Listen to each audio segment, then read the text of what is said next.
Hello friends, we are back for another reading wrap up, and today I'm talking all of the books that I read in August. We're finally at the end of summer and I am very excited about that. But before we get into autumn, I gotta talk about the books that I've read in August. So without further ado, first book that I picked up in August was a book that I actually got from the library, and I've been quite intrigued by it for a while, and I just said, here, we'll pop over to the library, we'll pick it up and we'll give it a go.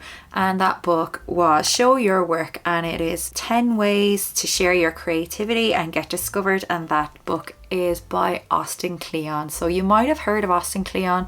He very much popularized the idea of blackout poetry, and he also had a book called Steal Like an Artist as well.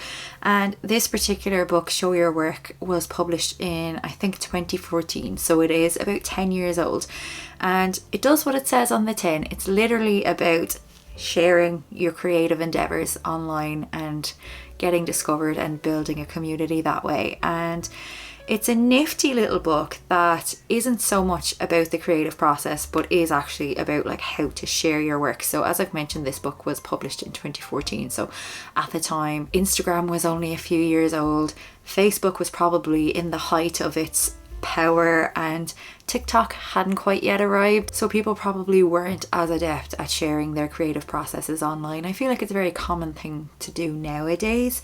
It's a lovely book. It's really wonderfully laid out, really well designed. It's not text heavy, it's very visually appealing. It's designed to kind of give creators both confidence and ideas in terms of sharing their work online and how to do that and why they should do that. It was published in 2014, so it probably is very much a product of its time, given that social media was very different back then than it is today.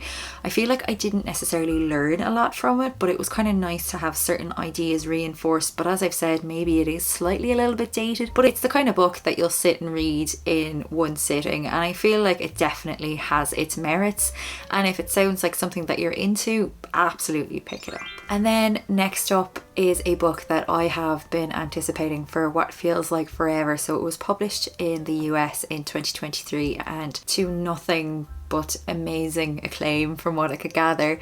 And I was so excited for the publication date to come up in the UK and Ireland, and I immediately picked it up. And that book is Monstrilio, and it's by Gerardo Samano Cordova. It's a trip, so it is classified as a literary horror, and it is very much kind of a grief horror book. So we primarily follow a couple, and they have an 11-year-old son who has always been very ill, and unfortunately he passes away. In her grieving, his mother decides to cut out part of his lung, and she hears an old folktale and is very much influenced by this, and because of this folktale she decides to kind of feed and nurture this lung, and lo and behold, it starts to grow into a little creature that starts to become a little boy. So his mom very much tries to pick up where she left off with her deceased son, and it's very uncomfortable and very strange. And the lung boy is obviously not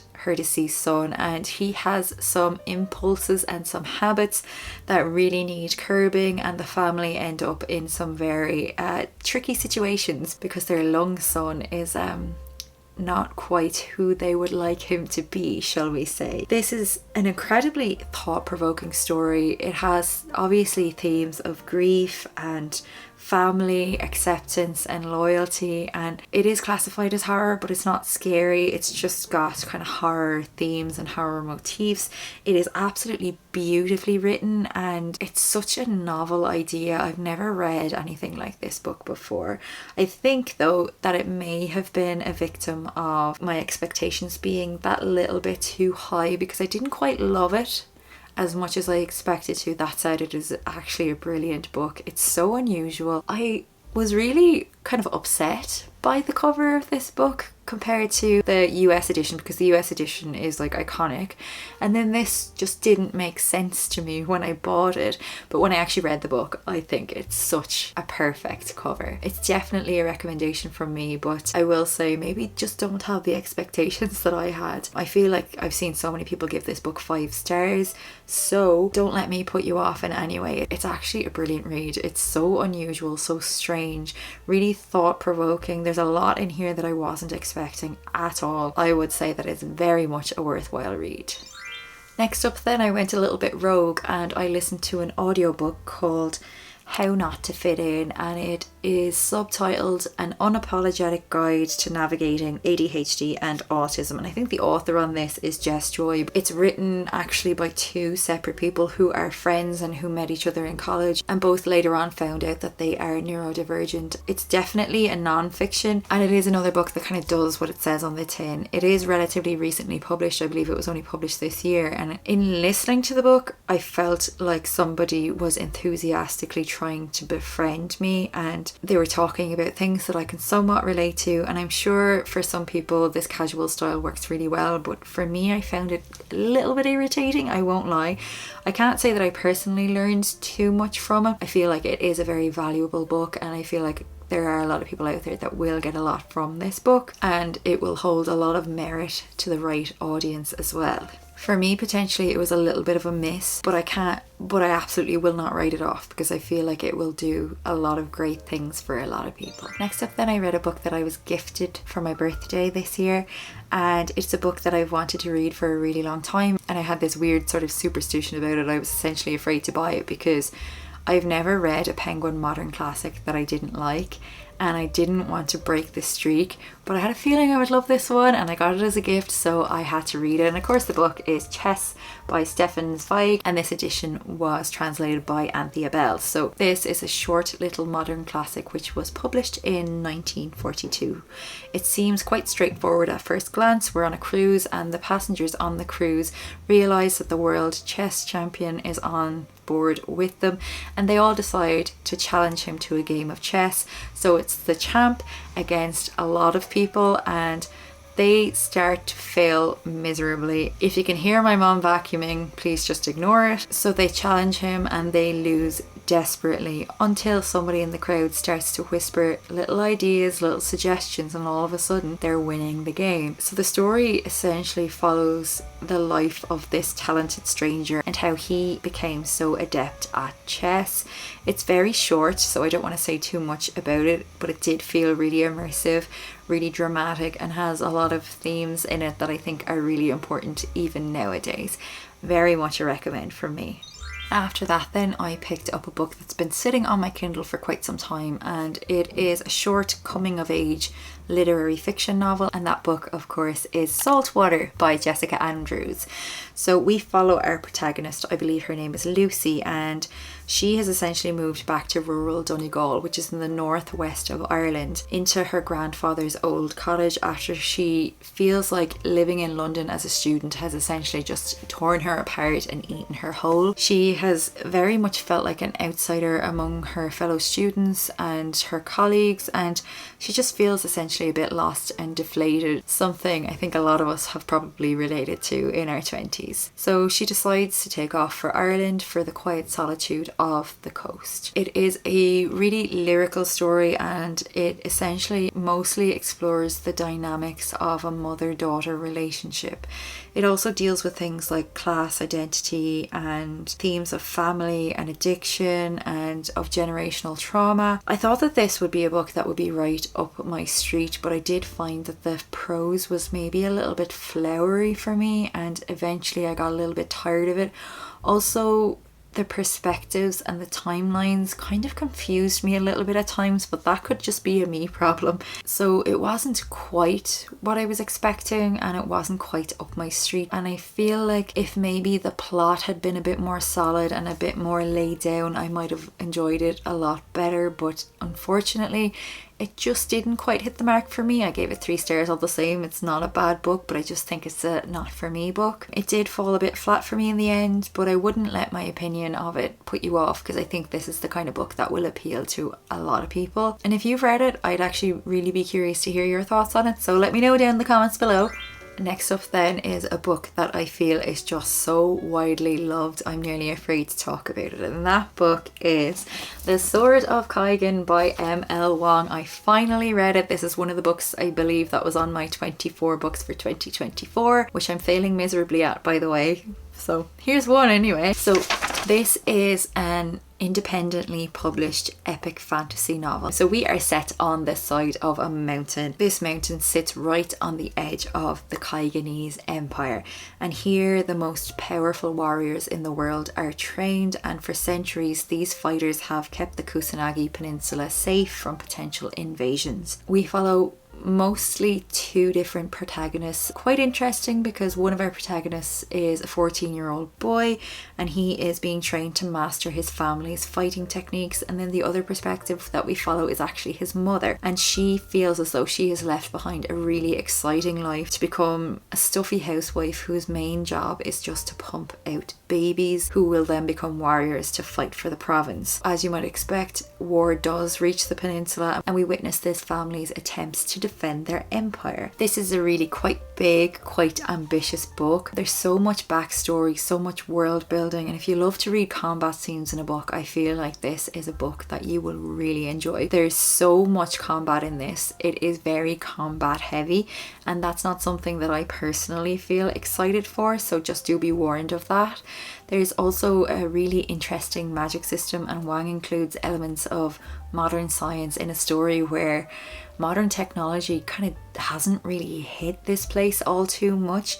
There's very little technology, and the warriors, when they're fighting, they use swords and magic of sorts as well, and that is really interesting. The patriarchy is very much at play here, let there be no doubt, and I found that quite frustrating but quite well written as well. There is also some really interesting discussions about state-sponsored propaganda and the effects and implications of that. I won't go into detail about it, you're better off to read about it. All in all, I enjoyed this book and I really respect the ambition and the achievement of the author in having written this book and published it independently. Like, what an incredible achievement. Sadly for me, I didn't quite love it as much as others seem to have, but that may be just be because I'm just not somebody who loves combat heavy books. So again, very much I think a me problem rather than a this book problem.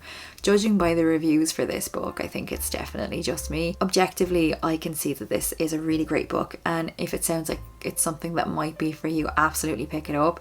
The magic system in this is brilliant, the family dynamics are great. I just think for me it fell a little bit flat, but again, as I said, it's a me problem, not a this book problem in any way. And then I decided in the midst of all of that to pick up a novel that I have wanted to read for quite some time now. So if you know anything about me, I love really tender, beautiful songs about love, not necessarily romances, but kind of contemporary romance stories. And I picked up Lie With Me by Philippe Besson, which was translated by Molly Ringwald. So this is a novel that is translated from French, and we follow Philippe, who chances upon a young man in a hotel who really strongly resembles the first man that he ever fell in love with. And from there then we go back into Philippe's past when he was a 17-year-old boy in a small French high school where he meets this aforementioned young man, and we follow their story. This book is exquisite. It is such an intensely moving coming of age story. It's incredibly tender, beautifully captures the consequences of time on relationships, be they romantic or platonic. It's a really short read, and I always feel so impressed by a book when it's a short book and it really packs that punch, because I feel like it's actually probably much harder to write a really well written, well curated, well edited, punchy, tender book than it is to write a longer book. Maybe I'm wrong in saying that, but I feel like there's just something about short books that pack that punch that longer books don't have sometimes. As I've said, it's just really beautiful, it's really sad, and it's really tender. Right up my street, and absolutely a big recommendation from me. I feel like I have been on a bit of an Angela Carter train lately, and so this month I picked up yet another of her books, and this one was Nights at the Circus. So this is, how do you even talk about this book? It's very typically Angela Carter. So we follow an American journalist, and he encounters Sophie Fevers, and Sophie Fevers is part swan, part human, and our journalist wants to find out whether she's having us all on or whether she actually is part swan. So he decides to join the circus and follow along and try to figure all of this out. That is at its core what this book is about. In typical Angela Carter style, it's a really strange jarring and often quite shockingly funny read. And I won't lie friends, for quite a lot of this book I didn't really know what was going on, and I was wondering, is there a plot? Is there not a plot? But I was along for the ride and I had a lot of fun with this one, so it didn't really matter. It wasn't my favourite Angela Carter book by any means, but that said, I'm very glad that I read it. It was very interesting and magical and quirky and kind of what I needed at the time that I read it. After that then I decided to pick up a young adult kind of romantic fantasy, and that book is Strange the Dreamer by Laini Taylor. Our protagonist in this book is Laszlo Strange, and he was sent as a young boy. He was an orphan and he was sent to live with monks. He finds himself enamored with the library and is absolutely beholden by the story of an ancient city called Weep that nobody has either travelled to or from in about 200 years. The why of that is mostly what intrigues our protagonist, and he's obsessed with finding out what happened, why nobody's coming or going, what's going on over there, and it becomes basically his life's work. And there are so many mysteries and intrigues in this book. A lot of the novel is focused around a particular quest, and I found that to be really interesting. The world building in this is fantastic. It doesn't feel like your typical young adult romantic fantasy. There's so much more to it. There are so many different elements going on in this book. There is another perspective that we come across as well, and I just felt like this was really novel, really new. I haven't read anything like this before, and I didn't know that it was part of a duology, but I will absolutely be picking up the next book sometime very soon.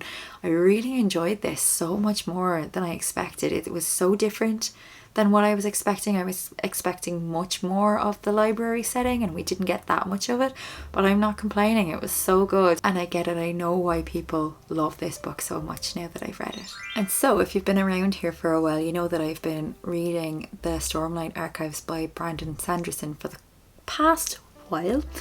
Those books are monumental, they're huge, so it's taken a little while, okay? And I've read now the first 3 full novels, and between novel 3 and 4 there is a little novella, and that novella is called Dawnshard, and I have just finished it. I have one more main novel now to read after this, Rhythm of War, before Wind and Truth is published in December, so that's what I'm at. That's why I'm trying to get these knocked off. So this novella is an adventurous quest-based novel, and we find ourselves at sea travelling to a small uninhabited island in an effort to uncover its secrets. I don't think that it's maybe 100% necessary to read this novella. I think you can just read the main novels without the novellas, but in this series I feel like I very much want to be a completionist. I think I probably preferred Edge Dancer, which was the other novella in this series, so between books 2 and 3, but that said, I didn't dislike this one at all. In typical Brandon Sanderson Stormlight fashion, this book, like the world building, is second to none, and the intricacies to the plot are quite incredible. That man's brain, I just don't know how he does it. I don't know how one brain does what he does, but anyway, that's why he writes the books and I read them. If you're looking for an epic fantasy series with incredible plotting, realistic and whole characters, second to none world building, really great elements of magic and combat, along with a multitude of unexpected and surprising themes, I'd really recommend picking up this series. The women are written really well in this series as well, which is nice to see, and some of my favourite characters from this series are actually the women. These books have been my first foray into Brandon Sanderson, which maybe was a little bit ambitious, but I have absolutely no regrets. I know for a fact that they won't be my last endeavour into the Cosmere. And so my last book that I read in August was Silas, Marner by George Eliot. And of course George Eliot was actually Marianne Evans and wrote under the pen name of George Eliot. This was published in 1861 and for me is very much a product of its time. For me personally, that's maybe not the best thing. So We follow a quiet and mostly solitary weaver named Silas Marner, and he encounters quite a bit of misfortune and wrongdoing at the hands of other people, and maybe gets a little bit cynical, but when a child enters his life, it really turns his life upside down. I feel as though this book will appeal to people who have a really strong faith and understand the merits of having that strong faith. In case you're wondering, I don't fall into that category, so maybe this book just wasn't for me. It's at its heart a simple and sweet story about appreciating the true essence of life. It's probably quite predictable in its moralistic pursuit, and as I've mentioned, very much is a product of its time. I didn't feel like it gave me a whole lot that I could sink my teeth into, but at the same time I am glad that I read it. Just sadly is not a new favourite for me. And that is that, pals. Those are all of the books that I read in August. Let me know if you've read any of these books and your thoughts on them in the comments below. And if you want to leave a comment but you don't know what to leave me a little chess emoji in honor of my favorite read of this month. Thanks so much for your time, friends. I really appreciate it. If you want to see more from me, don't forget to click that subscribe button. Otherwise, take care, and I'll talk to you in another video next week. Bye bye.